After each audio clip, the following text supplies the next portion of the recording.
ডানার উপরে আরোহণ করে তারা কাবা শরীফ পার্শ্ববর্তী এলাকায় রওনা দিয়ে থাকেন।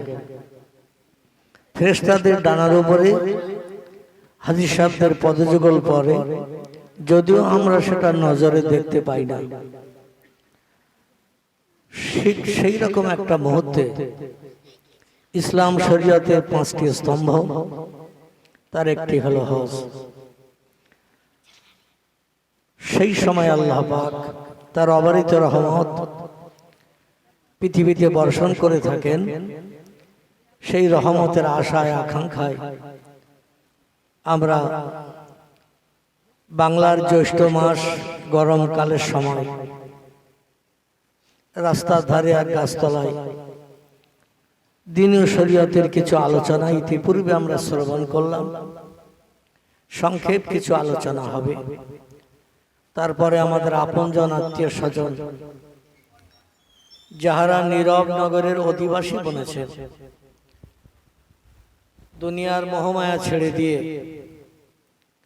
যারা পরকালে পাড়ি দিয়েছেন, বিশেষ করে কবরের যাত্রী সেজেছেন, আমরা তাদের আত্মার কল্যাণের জন্য এই খাস মজলিস থেকে, মাহফিল থেকে আমরা দোয়া মাগফিরাত কামনা করব। যারা অনন্তকাল কবরে আছেন এবং সামনে কিয়ামত না হওয়া পর্যন্ত অনন্তকাল তারা কবরে থাকবেন, আমাদেরও সেই কবরের যাত্রী সাজতে হবে, কবরের বাসিন্দা আমাদেরও হতে হবে। জানি না কতদিন আল্লাহ আমাদেরও রাখবেন। যারা কবরবাসী হয়েছেন, আমরা তাদের আত্মার কল্যাণের জন্য দুনিয়ার ত্রুটি বিচ্ছিন্ন অপরাধের কারণে যদি কেউ কবরের শাস্তি পেয়ে থাকে, আমরা তাদের জন্য দোয়া মাগফিরাত কামনা করব। আল্লাহ যাতে কবরের আযাব বন্ধ করে দিয়ে শান্তির নির্কবর, সেখানে যেন তাদের কিয়ামত পর্যন্ত ঘুম পাড়িয়ে রাখেন। সকলে বলি আমিন। আশেপাশে যে যেখানে আছেন সীমিত কিছু সময়ের জন্য এই মজলিসে এসে বসে যান। আলহামদুলিল্লাহ, আলহামদুলিল্লাহিল্লাযী হাদানা লিহাযা ওমা কুন্না লাউলা আন হাদানাল্লাহ وأشهد أن لا إله إلا الله وحده لا شريك له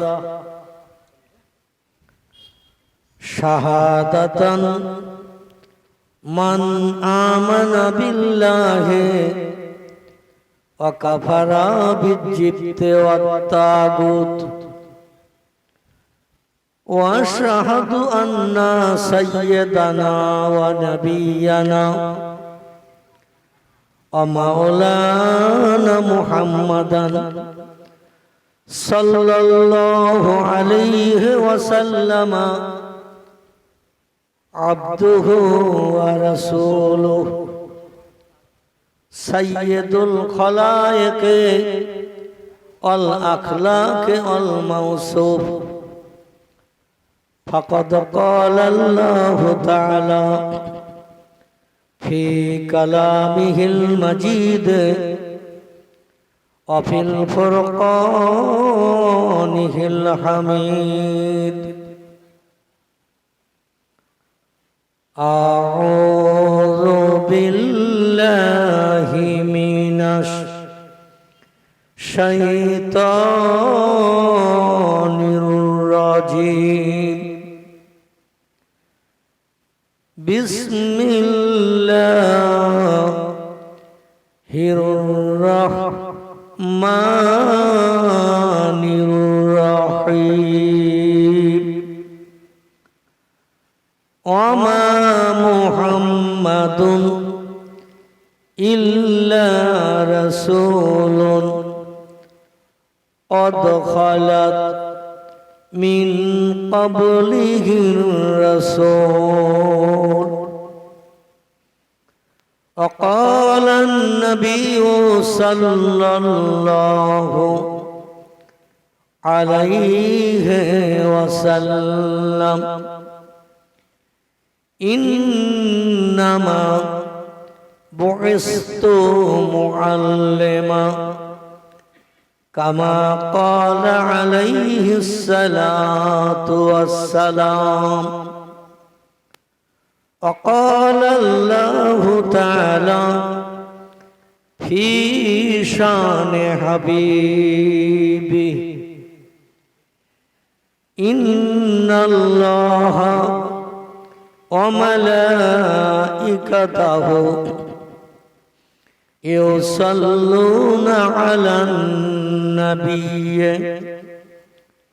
يا أيها الذين آمنوا صلوا عليه وسلموا تسليما. درود اللهم صل على سيدنا مولانا محمد وعلى آل سيدنا مولانا. গলা ছেড়ে প্রাণ ভরে উচ্চ রবে মহব্বতের সঙ্গে আমার নবীকে আমরা একটু খুশি করি। যদিও কম বেশি ৪,৫০০ বছর আগে পৃথিবীর মানুষের চোখের আড়াল হয়ে সুদূর সোনার মদিনায় সবুজ গম্বুজের নিচে তিনি কবরস্থ হয়ে আছেন। নবী মরানা জিন্দা।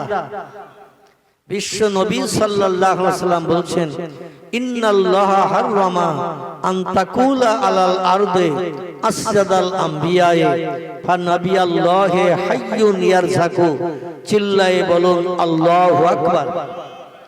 বিশ্ব নবী বলছেন, নিশ্চয়ই আল্লাহ পাক, ইন্নাল্লাহ নিশ্চয়ই আল্লাহ পাক, হাররামা তিনি হারাম সাব্যস্ত করেছেন, নিষেধ করেছেন, বারণ করে দিয়েছেন, আন্তাকুলা ভক্ষণ করতে খেতে, আলাল আরদ দুনিয়ার মাটিকে। আল্লাহ বলছেন নিশ্চয়ই আমি আল্লাহ পাক বলছি, নবী আম্বিয়া এবং ওলিয়া উলিয়া মরণের পরে যারা কবরস্থ হয় মাটিকে তাদের দেহ খেতে আল্লাহ নিষেধ করে দিয়েছেন। জোরে বলি সুবহানাল্লাহ। ফানাবিয়াল্লাহি হাইয়ুন ইয়ারযাকু। নবীরা কবরে জিন্দাবস্থায় থাকে। কেমন থাকে? মরানা জিন্দা। নবীরা কবরে হাইয়ুন জিন্দাবস্থায় থাকে। ওয়া ইয়ারযাকু এবং খোদা প্রদত্ত জান্নাতের রুজি ফেরেশতাদের মাধ্যম দিয়ে নবীদের কাছে পরিবেশিত হয়। চিল্লায়ে বলি একটু সুবহানাল্লাহ। তাহলে নবীরা কবরে মরানা জিন্দা জিন্দা এবং তাদের জন্য রুজি আসে কোথা থেকে? খাবার আসে কোথা থেকে? আল্লাহর পবিত্র জান্নাত থেকে। নবীদের জন্য ফেরেশতারা রিজিক নিয়ে, রুজি নিয়ে, খাবার নিয়ে তাদের কবরে পরিবেশন করেন।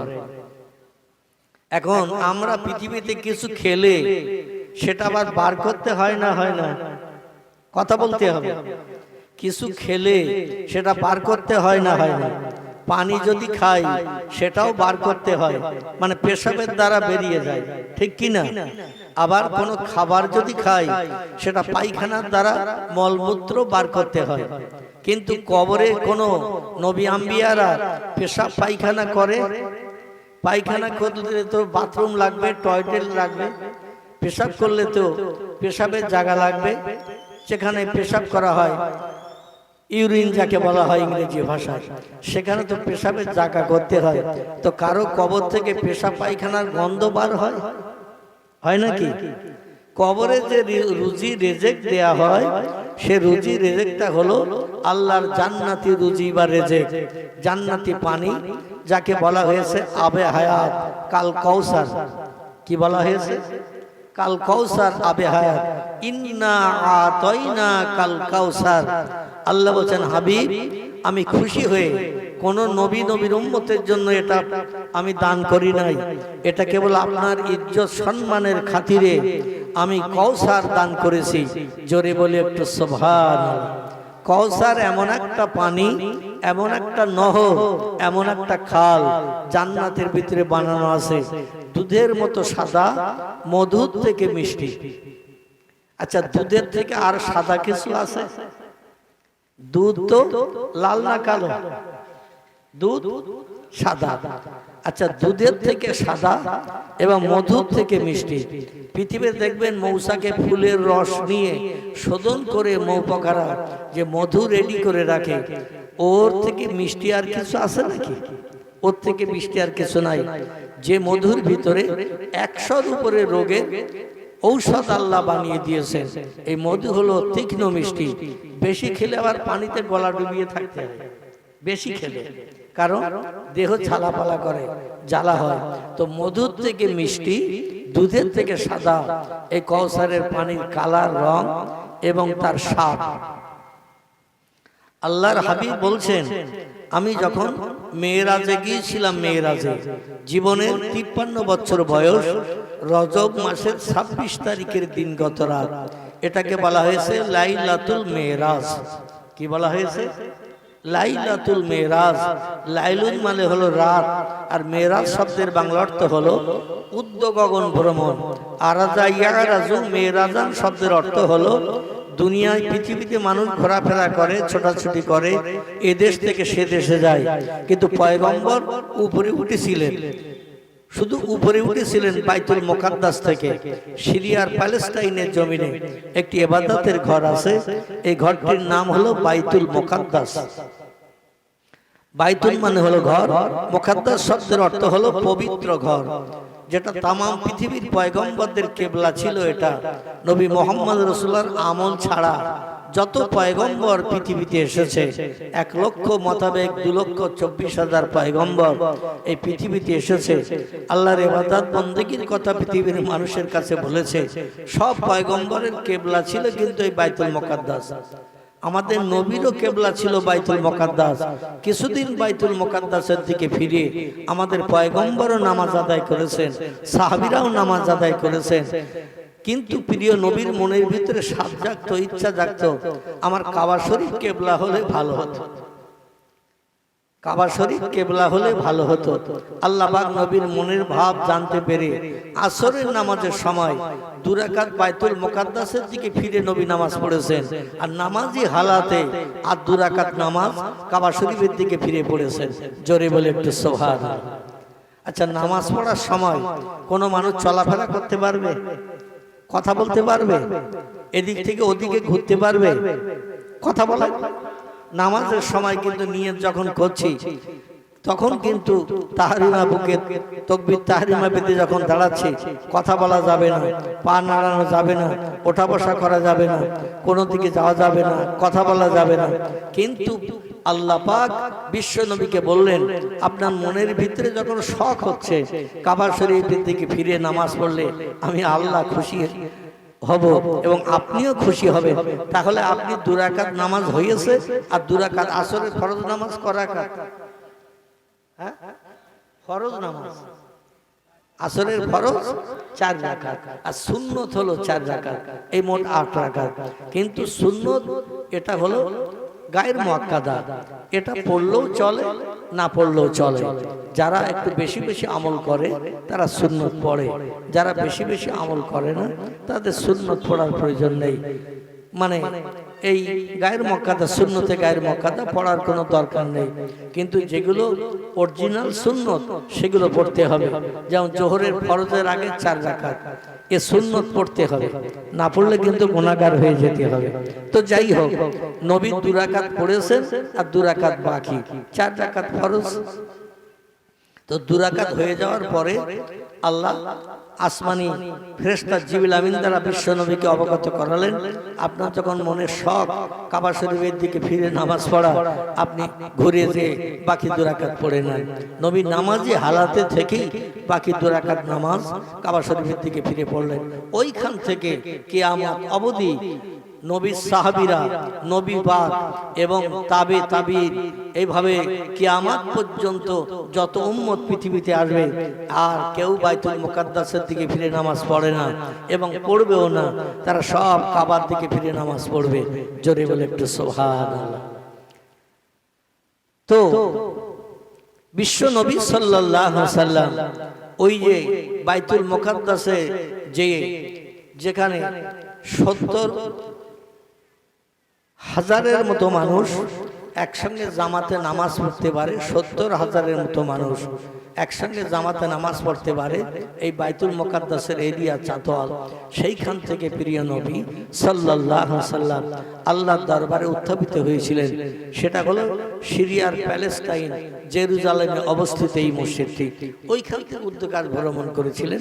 যাই হোক, নবীজি সাল্লাল্লাহু আলাইহি সাল্লাম মেরাজ শরীফে যে আল্লাহর সঙ্গে দিদার করে ওখানে আল্লাহ পাক বিশ্ব নবীকে কিছু নাস্তা করিয়েছিলেন। নাস্তা মদ দেয়া হয়েছিল, জান্নাতি মদ, তো দুনিয়ার পচা গলা জিনিস নয়। বিশ্ব নবীকে জান্নাতি মদ, যাকে আরবি ভাষায় বলা হয়েছে শারাবান তহুরা। কি নাম বলা হয়েছে? শারাবান তহুরা, পবিত্র মদ। শারাব শব্দের অর্থ হলো মদ, তবে জান্নাতি মদ এ খেলে মানুষ পান করলে পুরুষের দেহে এমন শক্তি ক্ষমতা বিদ্যমান হবে, পরস্পর 70টা নারীর সঙ্গে মেলামেশা করতে পারবে, তাদের ক্লান্তি কষ্ট হবে না। জোরে বলুন সুবহানাল্লাহ। দুনিয়ার পচা গলা মদ খেয়ে কাপড় চোপড় ছেড়ে 4 হাত পা লম্বা করে রাস্তার উপরে অনেকে পড়ে থাকে। যদি একটু বেশি মাত্রায় খেয়ে ফেলে তো আর বাড়ি পর্যন্ত পৌঁছায় না, রাস্তার উপরেই শুয়ে থাকে, গায়ে কাপড় আছে কি না সে তার খেয়াল থাকে না। কিন্তু জান্নাতি মদ, এতে আপনার শরীরের কোনো রকম ক্লান্তি আসবে না, বরং সতেজতা আসবে এবং কোন রকম পাগল পারা হবে না। এবং পৃথিবীর 70টা নারীর সঙ্গে মেলামেশা করতে গেলে যে ক্ষমতার দরকার, সেই ক্ষমতা জান্নাতি মদ পান করলে পাওয়া যাবে। জোরে বলি একটু সুবহানাল্লাহ। 2 নম্বরে আল্লাহ পাক মধু দান করেছিলেন প্রিয় নবীকে। কোন বাড়িতে গেলে একটু আপ্যায়ন করা হয় কিনা, যেমন আমাদের ডিলার সাহেবের বাড়িতে যে একটু বসলাম, তিনি তার বাড়ি থেকে মানে ওই থামস আপ না কি বলে, মানে ফ্রুটি দিয়েছিল, তারপরে একটু শশা দিল, ফল দিল, আবার পেঁজি দিল, সব দিল। যাই হোক, আমি কিছু খাই নাই, মানে আমার খাওয়ার নিষেধাজ্ঞা, আমার সুগার এখনো কন্ট্রোলে আসেনি, এই জন্য আমি 1 পিস শশা একটু গালে দিলাম। মানে কিছু বাড়িতে না থাকলেও 1 গ্লাস ঠান্ডা পানি দেওয়ার কথা প্রিয় নবী সাল্লাল্লাহু আলাইহি সাল্লাম বলেছেন। জোরে বলে একটু সুবহানাল্লাহ। নবীদের আদর্শ কি, আদর্শ কি ব্যবহার, আমি সেটা পরে আসি আপনাদের কাছে। তো যাই হোক, মানুষ মানুষের বাড়ি গেলে কিছু না থাকলে একটু ঠান্ডা পানি দিলে আল্লাহ নবী খুশি হবে, এবং এটাই অতিথিয়তা করা হবে, অতিথিয়তা। তো যাই হোক, প্রিয় নবী গেছেন আল্লাহর বাড়ি, বন্ধুর বাড়ি গেছেন, তো অতিথিয়তা করানোর জন্য 3 রকম জিনিস দেওয়া হয়েছিল। একটা হলো মধু, একটা হলো জান্নাতি মদ, আর একটা হলো জান্নাতি দুধ। কি বললাম? দুধ। আমরা দুধ খুব একটা খেতে চাই না, কিন্তু দুধের ভিতরে অনেক ভিটামিন প্রোটিন আছে, যেটা হসপিটালে মুমূর্ষু রোগীরও পান করানো হয়। তো প্রিয় নবী সাল্লাল্লাহু আলাইহি সাল্লাম জান্নাতি মধু পছন্দ করেননি, জান্নাতি মদও পছন্দ করেননি, তিনি একটু দুধ পছন্দ করেছিলেন। দুধ, প্রিয় নবী একটু দুধ পান করেছিলেন। তাই দুধ পান করার কারণে আল্লাহ পাক রব্বুল আলামিন নবীকে বললেন, আপনি মধু পান করলেন না, জান্নাতি শরাব পান করলেন না, দুধই যখন আপনার পছন্দ হলো, দুধের ভিতরে আমি 2টি নেয়ামত দান করে দিলাম। জোরে বলে একটু সুবহানাল্লাহ। 2টি নেয়ামতের একটি হলো দুধ পান করলে ক্ষুধাও মিটবে, দুধ পান করলে আবার পিপাসা থেকেও নিবৃত্তি পাবে, পিপাসা লাগবে না এবং ক্ষুধাও লাগবে না, দুধে 2টি কাজ হবে। যাই হোক, সেখান থেকে আল্লাহর সাথে কথোপকথন করে প্রিয় নবী সাল্লাল্লাহু আলাইহি সাল্লাম যখন তিনি জান্নাত দেখতে আসলেন, তখন তাকে এই নহরের পানি দেখানো হয়েছিল, যে নহরটার কথা আমি পূর্বে বলছিলাম, ইন্না আতাইনা কাল কাউসার। রে হাবিব, আপনি দুঃখ পাবেন না, ব্যথা নেবেন না, কারণ মক্কার মানুষ আপনাকে লেজ কাটা বেরিয়ে বলছে, মক্কার মানুষ আপনাকে গালি দিচ্ছে, এমনি তো আবল তাবল ভাষায় গালি দেয়, আবার তারা আপনার নামে নতুন একটা অপবাদ দিচ্ছে। সে অপবাদটা হলো আপনার বংশ নসল শূন্য, তাই লেস কাটা বেরিয়ে বলছে আপনাকে, মানে আপনার ছেলে নাই। তাই প্রিয় নবী সাল্লাল্লাহু আলাইহি সাল্লামকে আল্লাহ পাক পুত্র সন্তান 4টি দিয়েছিলেন এবং কন্যা সন্তানও 4টি দান করেছিলেন। মেয়ে ছিল 4টি, আমরা কম বেশি জানি। কারো নাম জয়নাব, কারো নাম রোকায়া, কারো নাম উম্মে কুলসুম, কারো নাম ফাতেমা। এই 4টি মেয়ে যেমন ছিল, নবীজির 4টি পুত্র সন্তান আল্লাহ দান করেছিলেন। তো 4 আর 4 8টি হয়। 8টির ভিতরে 7টি হযরতে মা খাদিজার নসল থেকে জন্ম নিয়েছিল। হযরতে মা খাদিজাতুল কুবরা, যিনি বিশ্ব সুন্দরী ছিলেন, তার নসল থেকে, তার পেট থেকে 7টি সন্তান জন্ম নিয়েছিল। ইব্রাহিম নামের একটি ছেলে ছিল, সেটা অন্য বিবির নসল থেকে হয়েছিল। আর 7টি সন্তান মা খাদিজার নসল থেকে হয়েছিল। কিন্তু দুর্ভাগ্য, মেয়ে 4টি শৈশবকাল থেকে নিয়ে বৃদ্ধ বয়স পর্যন্ত হায়াতে বেঁচে ছিল, কিন্তু 4টি ছেলে সব বাল্যকালে, শৈশবকালে, কেউ 6 মাস, কেউ 1 বছর, কেউ 8 মাস, এই রকম বয়স প্রাপ্ত হয়েই তারা দুনিয়া থেকে বিদায় নিয়েছিলেন। মুফাসসিরগণ তাফসীরের কিতাবে লিখছেন, একটাও ছেলে পৃথিবীতে বৃদ্ধ পর্যন্ত বেঁচে থাকেনি বা বেঁচে থাকার সুযোগ পাননি। তার কারণ হলো ভবিষ্যতে নবীর নামে অপবাদ উঠবে, বিশ্ব নবীর নামে অপবাদ মানুষেরা দেবে। মুহাম্মদের বংশ নসলের অমুক ছেলেটা মদ খেয়ে নাউজুবিল্লাহ রাস্তায় পড়ে আছে, সুদের ব্যবসা করে, সিনেমায় যায়, যাত্রায় যায়, ব্যভিচারী করে।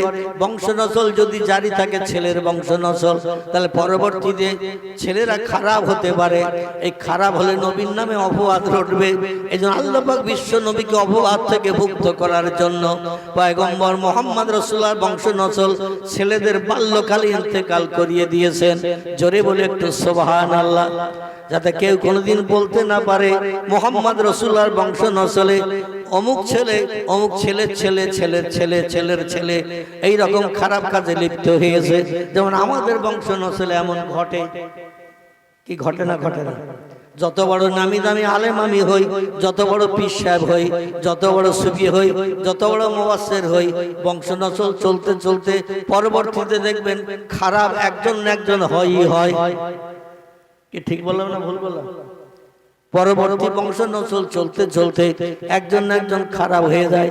খারাপ হয়ে গেলে তার বাপের নামে, দাদার নামে, পদ্দাদার নামে অমুক লোকটা ভালো ছিল, কিন্তু তার বংশ নসলে দেখো ওই একটা ছেলে মদ খেয়ে রাস্তায় পড়ে আছে, নাউজুবিল্লাহ, নামাজ পড়ে না, রোজা রাখে না, মুখে দাড়ি রাখে না, মাথায় টুপি দেয় না, শরীয়তের কাজ করে না। আর এরকম কাজ যদি না করে বদনাম হবে না সুনাম হবে? কি হবে? বদনাম হবে। আল্লাহ পাক বিশ্ব নবীর গায়ে কোনো কাদা মাখাননি, বিশ্ব নবীর গায়ে কোন রকম দোষ লাগাননি। এই জন্য তার বংশ নসল ছেলেদের আল্লাহ পৃথিবী থেকে বিদায় করিয়ে দিয়েছিলেন। মেয়ে 4টে দুনিয়ায় হায়াতে বেঁচে ছিল, অন্য পুরুষের সঙ্গে তাদের বিয়ে হয়েছে। আর বিয়ে হওয়ার কারণে বংশ নসলে যদি কোনো খারাপ হয়, মেয়ের নামে আর অপবাদ হয় না অমুকের ছেলে খারাপ করেছে, অমুকের ছেলে এই করেছে সেই করেছে। মানে যার সঙ্গে মিলনের পরে সন্তান হয়, ওই সন্তানগুলোর নাম কিন্তু তার বাবার নামে, দাদার নামে হয়। মেয়েদের নামে খুব একটা বদনাম হয় না, কারণ জন্ম দেওয়া পিতা যিনি তারই নামে বদনাম হয়। জোরে বলে একটু নাউজুবিল্লাহ। প্রিয় নবী মুহাম্মদ রাসূলুল্লাহকে মক্কার মানুষ বলতো, মুহাম্মদ তুমি যতই দিনের দাওয়াত দাও, কলেমার কথা বলো, ইসলামের কথা তুমি বলো, তুমি মারা গেলে তো সব দুনিয়া থেকে মুছে যাবে। কারণ যারা তোমার এই দিনের কাজ, শরীয়তের কাজ, ইসলামের কাজ করবে তারা তো কেউ বেঁচে নেই, ছেলেরা তো কেউ বেঁচে নেই। তুই মারা যাওয়ার পরে ইসলাম দুনিয়া থেকে মুছে যাবে, কারণ তোমার বংশ নসলের ছেলেরা তো দিনের কাজ কেউ করতে পারছে না, আর করার সুযোগ পাচ্ছে না। এক এক করে সব শৈশবকালে, বাল্যকালে মারা গেছে। মুহাম্মদ এই জন্য তুমি হলে লেস কাটা। আমাদের দেশে দেখবেন ছেলে না থাকলে তারে কি বলে? কথা বলে হাটখুড়ো। আর ছেলে মেয়ে না থাকলে কি বলে? ছেলেও নেই মেয়েও নেই, এরে বলে নিবংশ, মানে বংশ নসল কিচ্ছু নেই। একাকী চলে গেল, সব শেষ হয়ে গেল, তার বংশ নসল কিছু নাই, যাদের ছেলে মেয়ে কিচ্ছু নাই এদের বলা হয় নির্বংশে।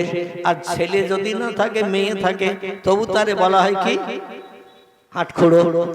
আল্লাহ নবী মোহাম্মদ রাসূলুল্লাহকে তারা হাটখুড়ো বলে গালি দিত। আর সৌদি আরবের ভাষায় মোহাম্মদ রাসূলুল্লাহকে লেস কাটা বলা হতো। কি বলা হতো? লেস কাটা। রসুলের ছেলে নাই, মেয়ে আছে বটে, কিন্তু মেয়েরা তো বিবাহিত হয়ে অন্য পুরুষের ঘর সংসার করতে যাবে। 12, 14, 16 বছর বয়সে বাবার ঘরে তো থাকবে না, চলে যাবে বিয়ের পরে অন্য জায়গায় 2-10 mile, 20 mile, 50 mile, 100 mile, 200 mile দূরে, সেখানে যে ঘর সংসার করবে। মোহাম্মদের মক্কায় তো দিনের কাজ করার সুযোগ তাদের হবে না। এই জন্য লেস কাটা বলে বলে প্রিয় নবীকে গালি দিত। আল্লাহ পাক ডেকে বললেন, হাবিব আপনি দুঃখ পাবেন না মক্কাবাসীদের এই কথায়, আপনি ব্যথা নেবেন না। আমি আপনার জন্য কাউসার দান করেছি। জোরে বলুন একটু সুবহানাল্লাহ। কাউসার মানে উত্তম পানি, যে পানি এক পেয়ালা পান করলে 4 কাপ দেখেছে, 4 কাপ। এই 4 কাপকে আমরা পেয়ালা বলি বা কাপ বলি। এরকম 4 কাপের মধ্যে 1 পেয়ালা পানি আমি আপনার জন্য দান করেছি, একটা নহর, খাল। আচ্ছা, খালে পানি কম থাকে না বেশি থাকে? লম্বা খাল। বিশ্ব নবীকে সেই লম্বা খাল দেখানো হলো জান্নাত পরিদর্শনের সময়। নবীজি জান্নাত পরিদর্শন করলেন। জিবরিল বলেন, ইয়া আখি রুহুল আমিন, আমার ফেরেশতা ভাই জিবরিল আমিন, এটা আমি কিসের নহর দেখছি, কিসের নহর? জিবরিল বললেন, এর নাম হলো কাউসার। ইন্না আতাইনা কাল কাউসার, এটা হলো কাউসার নামক নহর। নবী বললেন, এই কাউসার নামক নহরের কাজ কি, এর ক্রিয়া কি? জিবরিল আমিন বললেন, এই নহরের পানি 1 পেয়ালা যে লোককে পান করবে 70,000 বছর তার আর পিপাসা লাগবে না, পানি খাওয়ার দরকার হবে না। একটু চিল্লায় বলা যাবে কি সুবহানাল্লাহ? শুধু তাই না, এই নহরের পানিতে যদি কোনো ব্যক্তি নেমে একবার ডুব দিয়ে ঠেলে ওঠে, 150-200 বছর বয়স হয়েছে কোনো বুড়ির, এখন তার অত বয়স কোনো মেয়ে ছেলে পায় না। তাই মাঝে মাঝে খবরের কাগজে দেখা যায় 107 বছর বয়স মেয়ে ছেলে বেঁচে আছে, 110 বছর বয়স মেয়ে ছেলে বেঁচে আছে। পৃথিবীর বিভিন্ন দেশে, ইংল্যান্ড, আমেরিকা, জাপান, জার্মান, ও দেশের মানুষের একটু বেশি হায়াত পায়। আমাদের ভারতবর্ষেও অনেক মেয়েরা 100 বছরের বেশি হায়াতে বেঁচে আছে, এরকম তথ্য পাওয়া যায়। কিন্তু বিদেশিদের বয়স একটু বেশি হয়, কারণ তারা একটু তাৎপর্যপূর্ণ ভাবে চলে। তো 150-200 বছর বয়সের কোন বুড়ি পৃথিবীতে যদি হায়াতে বেঁচে থাকে, এইরকম বুড়ি মেয়ে ছেলে মারা গেছে, আল্লাহ যে অবস্থায় মারা যাবে সেই অবস্থায় তাকে কিন্তু হাসরের মাঠে কবর থেকে উঠাবে। কেউ 50 বছর বয়সে, কেউ 70 বছর বয়সে, কেউ 80-82 বছর বয়সে মারা গেলে যেমন শরীর নিয়ে মারা যাবে কবর থেকে ঠিক তেমন উঠাবেন। জোরে বলে একটু সুবহানাল্লাহ। আচ্ছা, আল্লাহ এটা পারবে কি? পারবে বলে মনে হয়? আল্লাহ বলেন, ইন্নামা আমরুহু ইজা আরাদা শাইয়ান আইয়াকুলা লাহু কুন ফায়াকুন। ও দুনিয়ার মানুষ, তোমরা শোনো, আমি তোমাদের এমন একজন প্রভু, এমন একজন স্রষ্টা, যখন কোন বিষয়ে কোন হুকুম করি, ইজা আরাদা শাইয়ান, কোন বিষয়ে আমি ইচ্ছা প্রকাশ করি যে যেমন ছিল তেমন তুলব, যেমন কবরে গেছে তেমন উঠাবো। আল্লাহ পারবে বলে মনে হয়?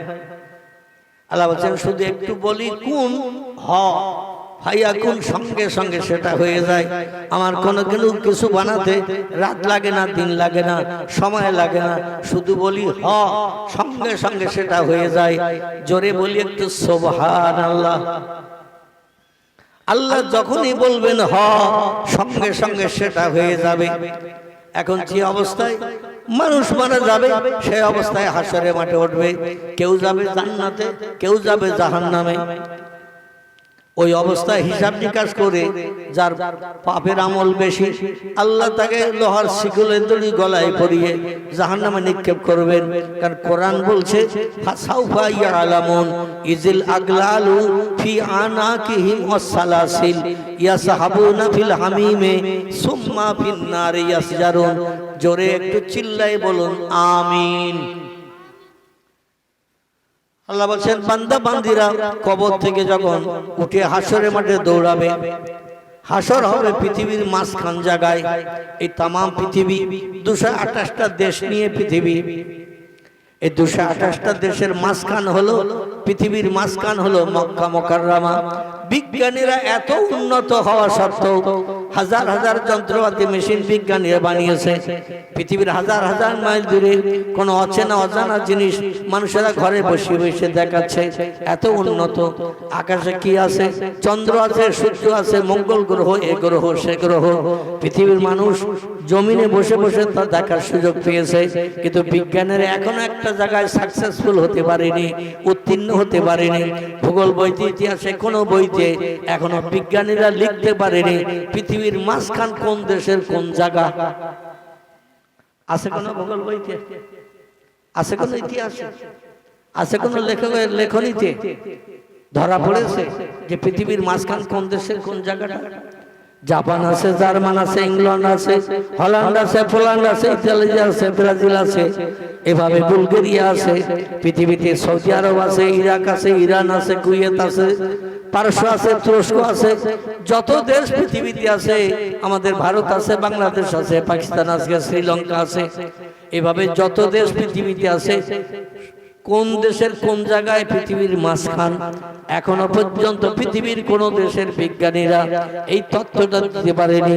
পয়গম্বর মুহাম্মদ রাসূলুল্লাহ নিরক্ষর মূর্খ ছিলেন, এই জন্য অনেক জ্ঞানী বিজ্ঞানীরা দার্শনিকরা বলছে মুহাম্মদ একটা মূর্খ মানুষ, সে কি তথ্য দেবে?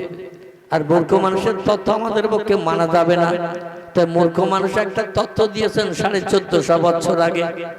এই মূর্খের নাম হলো মুহাম্মাদুর রাসূলুল্লাহ। জোরে বলেন একটু সাল্লাল্লাহু আলাইহি সাল্লাম। তিনি বলছেন স্কুল কলেজ আমি পড়ি নাই বলে আমারে তোমরা মূর্খ বলিও না।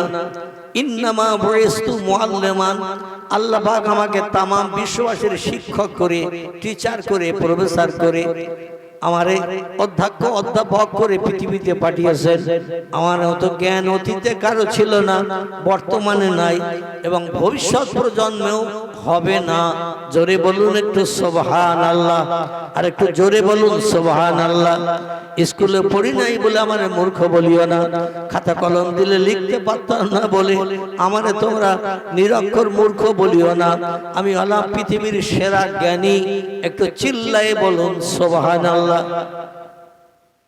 তিনি যে সেরা জ্ঞানী, বর্তমান 21 শতাব্দীর যুগে, 20 শতাব্দী পেরিয়ে গেছে, 21 শতাব্দীর যুগ পর্যন্ত বিজ্ঞানীরা এইখানে মাথা নত করতে বাধ্য হয়েছে। নবী মুহাম্মদ রাসূলুল্লাহ 1450 বছর আগে বলে গেছেন, আমার মক্কা মুকাররমার কাবা বাইতুল্লাহটা হলো পৃথিবীর মাঝখান। মানুষ শুধু মানুষের ভুল ধরার জন্য ব্যস্ত, মানুষ মানুষের ভুল ধরে নতুন তথ্য দেওয়ার জন্য ব্যস্ত, কিন্তু এখনো পর্যন্ত কোনো বিজ্ঞান, কোনো দার্শনিক, কোনো ইঞ্জিনিয়ার, কোনো ডাক্তার, কোনো মাস্টার, কোনো উচ্চ শিক্ষিত জ্ঞানী নবীজির এই কথাটার ভুল ধরে এখনো পর্যন্ত ইতিহাসে তথ্য লিখতে পারেনি, ভূগোল বইতে তথ্য লিখতে পারেনি।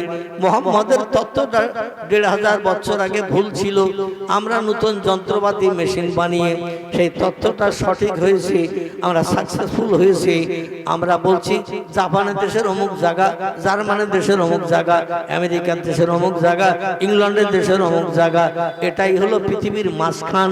এটা এখনো পর্যন্ত বলতে পারেনি, এবং কিয়ামত পর্যন্ত পারবে না। আল্লাহর কোরআনে 6666টি আয়াত আছে, 114টি সূরা আছে, 3,44,740টির মতো হরফ বর্ণমালা আছে। কিয়ামত পর্যন্ত কোরআনের একটা অক্ষরের পরিবর্তন কেউ ঘটাতে পারবে না, একটা তথ্য কেউ মিথ্যা প্রমাণ করতে পারবে না। এবং নবীজির জবানে হাদিস শরীফ যাকে বলা হয়, বুখারী শরীফ, মুসলিম শরীফ, তিরমিজি, আবু দাউদ, ইবনে মাজাহ, দারমি, দারকুতনি, বাইহাকি, তিবরানি, কুরতুবি থেকে শুরু করে আমার ভাইরা মুয়াত্তা মালিক থেকে শুরু করে ইবনে হাব্বান, যত হাদিসের কিতাব আছে, কোন হাদিসের কিতাবের একটা তথ্য কিয়ামত পর্যন্ত পৃথিবীর মানুষ ভুল প্রমাণ করতে পারবে না। জোরে বলুন একটু আমিন। আমার ভাইরা, সেই নবীজি সাল্লাল্লাহু আলাইহি ওয়াসাল্লাম ১৫০০ বছর আগে, ১৪৫০ বছর আগে কম বেশি তিনি বর্ণনা করে গেছেন, আমার মাতৃভূমির এই কাবা বাইতুল্লাহ ২২ হাত লম্বা, ২২ হাত আর ২২ হাত উঁচু, ৩৩ ফুট লম্বা, ৩৩ ফুট আর ৩৩ ফুট উঁচু। এই যে চারকোনা বিশিষ্ট ঘর, আমাদের দেশের দুতলা বিল্ডিং যতটা উঁচু হয় ঠিক ততটা উঁচু একতলা একটা ঘর। এই ঘরটার নাম হলো কাবা বাইতুল্লাহ শরীফ। নবী বললেন এটা হলো মাঝখান। দুনিয়ার কোন মানুষ তথ্য দিয়ে আমার এই তথ্যটা মিথ্যা প্রমাণ করতে ১৫০০ বছর পারেনি, এবং কিয়ামত যতদিন না পর্যন্ত না হবে ততদিন নবীর এই কথাটা মিথ্যা প্রমাণ কেউ করতে পারেনি এবং পারবে না। জোরে বলুন আমিন। বিশ্ব নবী এটা বুঝলেন কি করে যে কাবা শরীফ পৃথিবীর মাঝখান জায়গা নির্ণয় করতে গেলে তো একটু উপরে উঠতে হয়, উপরে না উঠলে কিন্তু মাঝখান জায়গা নির্ণয় করা যায় না। পয়গম্বর বলছেন আমি এমন এক জায়গায় উপরে উঠেছি কিয়ামত পর্যন্ত পৃথিবীর কোন দেশের মানুষ সে জায়গায় যেতে পারবে না। সেটার নাম হলো আরশ মুআল্লাহ। কি নাম বললাম? আরশ মুআল্লাহ। সেটা কোথায়? আমরা ওই যে নীল আকাশ দেখি, বিজ্ঞানে বলছে বহুদূর ফাঁকা, তাই নীল মতন দেখায়। আসলে আকাশ বলতে কিচ্ছু নাই। পৃথিবীর বিজ্ঞানীরা যার জ্ঞান মগজে ঢোকেনি, তারা আকাশ সম্পর্কে বলছে বহুদূর ফাঁকা, তাই নীল মতন দেখায়। আসলে আকাশ বলতে কিচ্ছু নাই। আল্লাহ নবী বলছেন আমার জীবনে ৫৩ বছর বয়সে রজব মাসের ২৬ তারিখের দিন গত রাত বাইতুল মুকাদ্দাস থেকে উত্তর গগন যখন ভ্রমণ করলাম, চলতে চলতে চলতে চলতে প্রথম আকাশের দরজায় গেলাম। আকাশের আবার দরজা রয়েছে, যেটা মানুষের মগজ এখনো পর্যন্ত সে তথ্য আসেনি। দরজা যে দরজার সঙ্গে কথোপকথন করে নবীজি উপরে উঠলেন, দরজা খুলে উপরে গেলেন। বিশ্বনবী বলছেন এই পৃথিবীর জমিন থেকে নীল আকাশ যতটা ফাঁকা, একটা আকাশ ততটা পুরু। খুব ভালো করে বোঝেন, এই পৃথিবীর জমিন থেকে নীল আকাশ যতটা ফাঁকা, একটা আকাশ ততটা পুরু, তার উপরে আবার ততটা ফাঁকা, তারপর আবার আর একটা আকাশ, তার নাম দ্বিতীয় আসমান। সাবআ সামাওয়াতিন তিবাকান কোরআনে সূরা বাকারায় এসেছে। আল্লাহ পাক কোরআনে বলছেন আমি আকাশ বানিয়েছি ৭টি। কটি? ৭টি আকাশ।